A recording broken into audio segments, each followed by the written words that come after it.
Des centaines de bombardements en 10 minutes sur un territoire qui fait à peu près la taille de l'Île-de-France.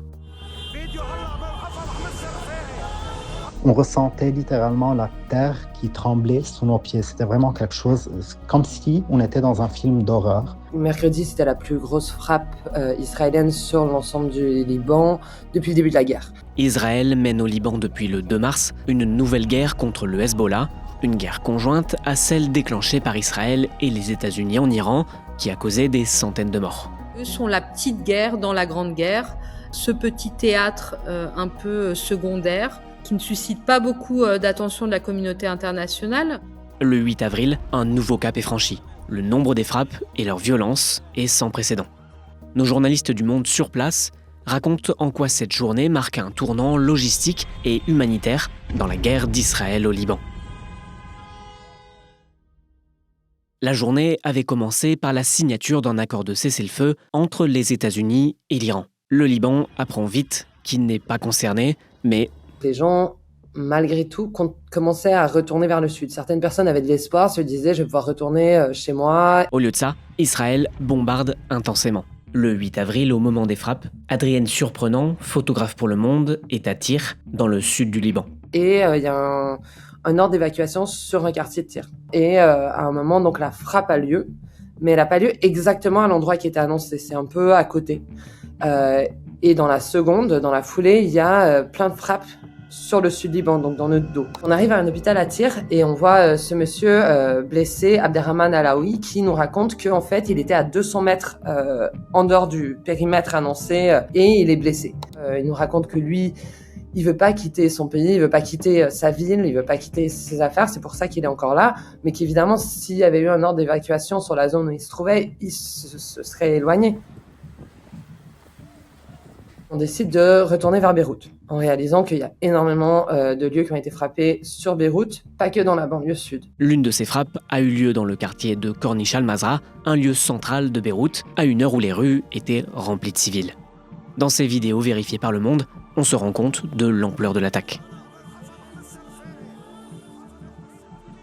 À Beyrouth, on va directement sur le lieu d'une autre frappe. Il y a des secouristes qui sont encore en train d'agir, il y a des pompiers, il y a une foule énorme. Donc en gros, à ce moment-là, tout est encore assez confus. Il y a un monsieur qui cherchait ses 3 enfants, il y en a d'autres qui cherchaient des membres de la famille, et ils sont là avec les photos des gens sur leur téléphone à demander un peu à tout le monde « est-ce que vous l'avez vu ? Est-ce que vous l'avez vu ? Est-ce que vous l'avez vu ?»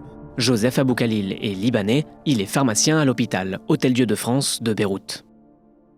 Le mercredi, je me suis réveillé, c'était une journée normale. Je suis parti au travail, on travaillait normalement à l'hôpital, tout se passait bien, jusqu'à ce que 13h30 ou 14h, les frappes ont commencé. On voyait la fumée se dégager dans tous les coins de la ville. Ces frappes, une centaine, rien qu'à Beyrouth ce jour-là, ont fait plus de 350 morts en moins de 10 minutes selon les autorités libanaises. Parmi les victimes, il y a eu beaucoup d'enfants. Et là, ce qui était vraiment particulier, c'est que, en fait, il nous racontait avoir énormément d'enfants blessés, et d'enfants gravement blessés, et d'enfants morts qui arrivaient à l'hôpital. Yara Hamadé est la directrice de l'association Save the Children, qui défend les droits de l'enfant à travers le monde. Since the beginning of the war on March 2nd, over 150 children were killed.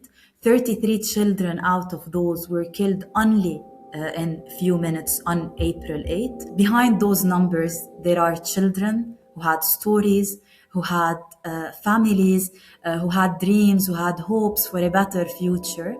But today, their lives were changed forever. Some of them, their lives were cut short because of this war. L'objectif affiché par Israël lors des frappes du 8 avril, c'est celui d'affaiblir le Hezbollah. Israël est venu frapper des quartiers mixtes, sunnites, parfois chrétiens, parce qu'elle visait en fait des membres du Hezbollah ou des gardiens de la révolution iraniens qui s'étaient réfugiés dans des hôtels ou dans des habitations qui étaient traquées en fait. Ils ont été suivis, dénoncés. Et le timing de ces frappes israéliennes n'est pas anodin. Ça arrive au moment même où les États-Unis tentent de mettre fin à leur guerre au Moyen-Orient. Au Liban, c'est interprété comme une volonté aussi d'Israël de, en fait, imposer une défaite au Hezbollah. Et si jamais il y a une pression américaine pour aller vers un cessez-le-feu au Liban, voilà, Israël avait mené une opération très large d'ampleur. En fait, Israël voulait affaiblir le Hezbollah au maximum avant de potentiellement signer un cessez-le-feu. Jusqu'ici, le président américain Donald Trump s'est désintéressé de ce conflit. Ils ont vécu toute cette guerre jusqu'à présent avec le sentiment qu'il y a une grande guerre. C'est l'Iran face aux États-Unis et à Israël. Et eux sont la petite guerre dans la grande guerre. Pour le président américain Donald Trump, le Liban, ça parle pas beaucoup. Lui, il s'intéresse à la grande guerre. Et en fait, il a laissé une totale marge de manœuvre à Israël pour mener cette guerre au Liban selon ses objectifs. Mais depuis le 8 avril, la position des États-Unis a changé. De premières négociations directes entre Israël et le Liban ont d'ailleurs eu lieu à Washington le 14 avril. Ce qui est un signe positif pour les Libanais que les Américains commencent à s'intéresser au moins un petit peu à trouver une solution à la guerre au Liban. Depuis le 8 avril, la situation au Liban est plus calme. Mais Israël continue de bombarder le pays, malgré les discussions avec les États-Unis. Dans des guerres, souvent, tu as un début où il y a une forme d'espoir que ça finisse. Et là, par contre, on a le sentiment d'épuisement, de lassitude et de désespoir, en fait. Il y a une fatigue dans la population et qui montre que cette guerre dure. Il y a une anxiété constante, la peur que les frappes reprennent tout à coup et sans prévenir. La situation reste assez catastrophique. Tu as des centaines de personnes qui dorment dehors, l'ombre de la guerre qui plane sur tout, même s'il n'y a pas de bombardement.